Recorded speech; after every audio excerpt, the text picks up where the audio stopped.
Hey les newbies! J'ai sorti le gros vélo aujourd'hui. Donc pas la vidéo que je voulais faire à la base. Je vous avais dit que je ferais un tuto, enfin un genre de tuto sur comment apprendre à freiner.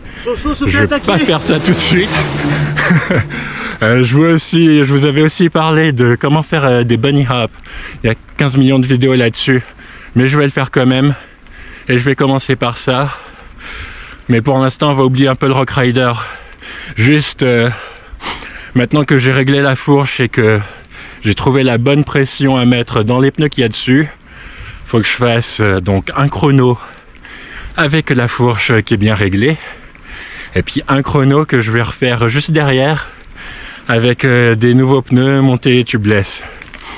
Et ensuite, on enchaînera donc sur comment devenir un meilleur triathlète avec la série du Rock Rider. Donc aujourd'hui on va parler de pourquoi c'est bien d'avoir plusieurs vélos, les pour, les contre, de se faire un challenge sur un vélo qui est peu capable comme le Rock Rider, ou se mettre en confiance avec un gros vélo comme mon enduro. Donc on va voir ça. Ok, alors un des trucs intéressants d'avoir un gros vélo, c'est de pouvoir faire des challenges, de pouvoir sessionner comme un gamin et de pouvoir être plus à l'aise. Si jamais avec ton vélo de triathlète ou plutôt ton vélo de cross-country souvent semi-rigide, tu trouves que tu galères un petit peu sur certains passages, essaye un vélo plus gros, fais-toi prêter un vélo plus gros, ou peut-être tu as déjà un vélo plus gros, roule avec ce vélo plus gros sur ce même passage.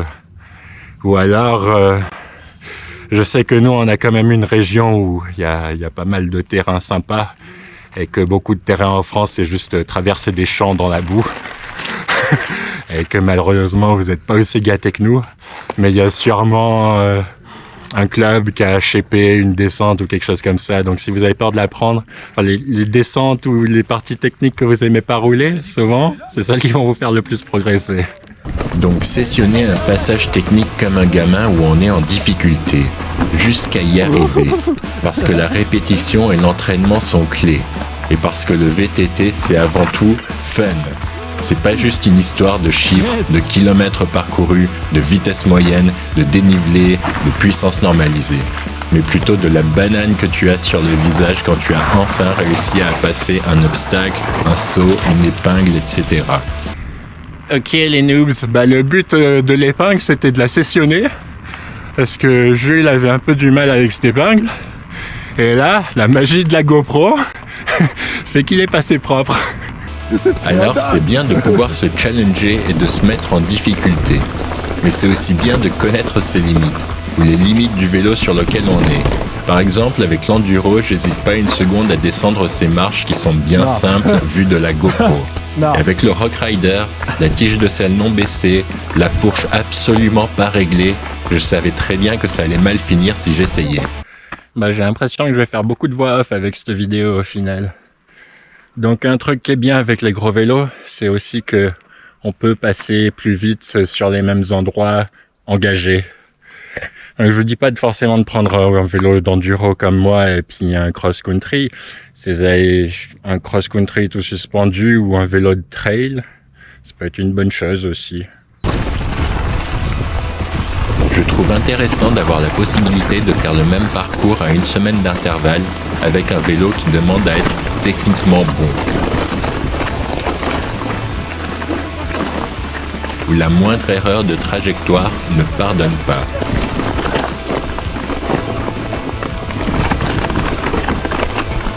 Puis de passer à un vélo très capable où les vitesses de passage vont être beaucoup plus rapides, qui va permettre d'essayer d'autres lignes qui par exemple étaient impossibles avec le vieux Rock Rider. Une dernière chose pour le vélo d'enduro, même en montant tranquillement et de donner un maximum sur chaque descente, ce qui est la base et le principe de l'enduro, la fatigue accumulée, pas que dans les jambes mais dans tout ton corps au point de ne presque plus pouvoir tenir une bonne position d'attaque dans les descentes, jusqu'à se poser sur la selle dès que le terrain s'y prête un peu, juste pour récupérer quelques secondes est une chose que je n'ai ressentie qu'avec des vélos de DH ou d'enduro. Jamais j'ai eu cette fatigue en route ou en cross-country et j'ai trouvé bien dur de faire un tout petit enchaînement de course à pied juste après ma session d'enduro. Un truc bien aussi, c'est de changer d'endroit, découvrir des nouveaux endroits, comme la dernière descente que je l'ai fait. Ça fait très très longtemps que je ne l'ai pas fait, donc ça permet de piloter à vue à peu près, ce qui est une bonne chose, ce que j'aime bien faire et ce qui devient de plus en plus rare parce que je commence à connaître pas mal d'endroits et du coup, rider à vue si vous pouvez. Encore un petit tips and tricks. Alors oui, c'est bien de pouvoir sessionner les mêmes endroits, mais c'est aussi très bénéfique de pouvoir piloter à vue, de découvrir ou redécouvrir de nouveaux endroits avec des difficultés différentes, car la variété est aussi un élément clé à la progression technique sur un VTT.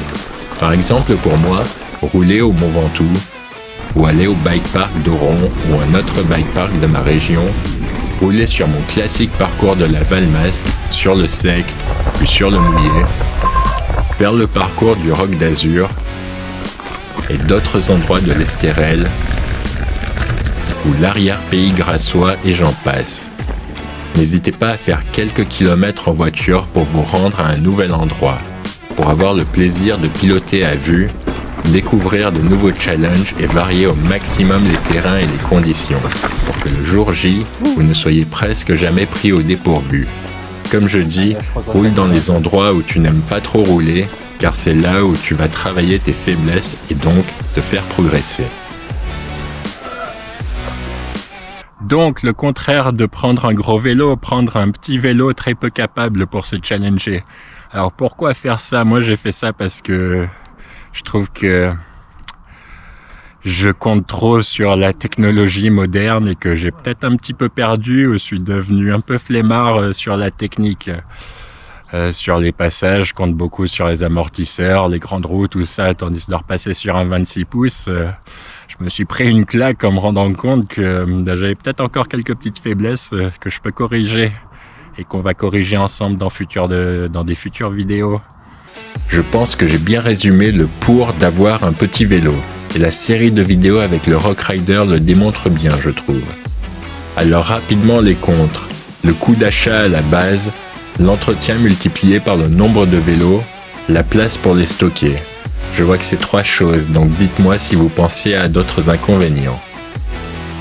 Ensuite les pour, avoir le bon vélo pour chaque discipline, qui va permettre plus facilement un cross-training et donc casser un peu la routine. Pouvoir se mettre en difficulté ou au contraire, pouvoir se mettre plus en confiance. Comme les contres, je ne vois que ces 3 choses. Donc pareil, dites-moi si vous pensez à d'autres choses. Donc plein de vidéos en tête, plein de projets de vidéos en tête, peu de temps pour les faire, j'en sors quand même une tous les dimanches. Alors, tu peux voir la série de vidéos... Ah, j'ai pas la bonne main. Tu peux voir la série de vidéos comment devenir un meilleur triathlète. Il n'y a pas tout. C'est le début, mais ça commence juste ici. Et puis, ça me fait plaisir d'avoir des nouveaux abonnés. Donc, si vous avez aimé la vidéo et que vous voulez vous abonner, c'est juste là, en bas. Allez, j'espère avoir tout dit. J'espère que ça vous a plu. Tout pour maintenant. Bye.